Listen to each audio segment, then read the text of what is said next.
মানুষ কাকে বলে জানেন?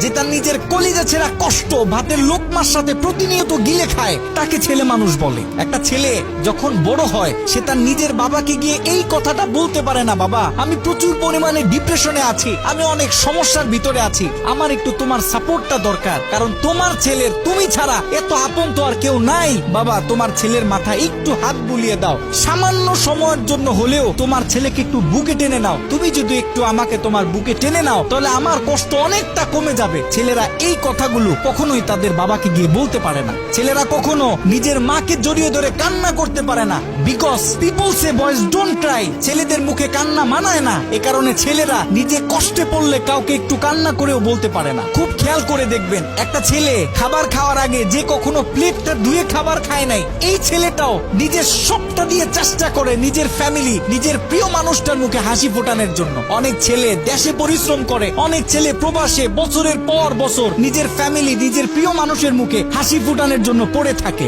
দিন শেষে ছেলেদের মুখে হাসি ফোটানোর মতো কাউকে পাওয়া যায় না। আমি মনে করি boys are the best actor in the world. এই পৃথিবীতে ছেলেরা হচ্ছে সব থেকে বড় অভিনেতা, কারণ ছেলেরা নিজেদের বুকে হাজারো লক্ষ কষ্ট পুঁতে রেখেও মুখে হাসি নিয়ে চলে, কারণ সে জানে আজকে আমি যদি ভেঙে পড়ি তাহলে আমার পুরো ফ্যামিলিটা অস্তিত্বহীন হয়ে যাবে।